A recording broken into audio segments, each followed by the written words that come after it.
ভাই কিছু বলার আছে আপনার?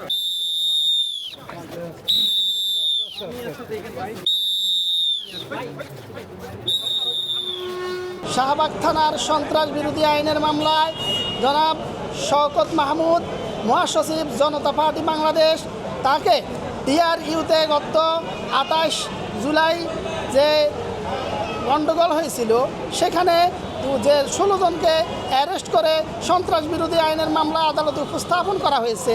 সেই মামলায় এই আসামিকে আমরা রাষ্ট্রপক্ষে শোন অ্যারেস্টের আবেদন করি।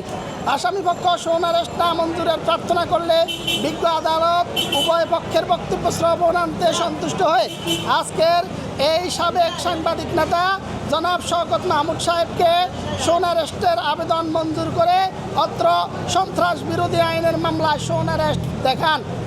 এই মামলার ঘটনা আপনারা অবগত আছেন যে গত বছর জনাব তেডাই খান পান্না সাহেবের আমন্ত্রণে আব্দুল লতিফ সিদ্দিকী, মঞ্জুরুল হাসান খান পান্না এবং ঢাকা বিশ্ববিদ্যালয়ের শিক্ষক শেখ হাফিজুর রহমান কার্জন তারা সহ মোট 16 জন আসামিকে ঢাকা রিপোর্টার্স ইউনিটি হতে গোল টেবিল মিটিং করা অবস্থায় আটক করে ACMM আদালতে এনে তাদেরকে কারাগারে প্রেরণ করা হয়। সেই ঘটনার বক্তব্য হচ্ছে তারা মঞ্চ 71 নামক একটা সংগঠন প্রতিষ্ঠা করে।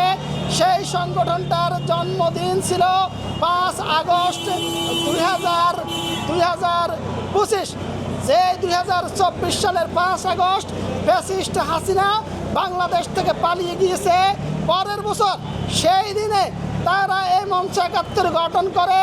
ফ্যাসিস্ট হাসিনা বিশ্বের ইতিহাসে সবচেয়ে বড় স্বৈরশাসক, এই হাসিনাকে আবারও বাংলাদেশে ফিরিয়ে আনার জন্য তারা এই সংগঠনটা করে ডক্টর মোহাম্মদ ইউনূসের নেতৃত্বাধীন সরকারকে উৎখাত করে শেখ হাসিনাকে বাংলাদেশে ফিরিয়ে আনার ষড়যন্ত্র করে।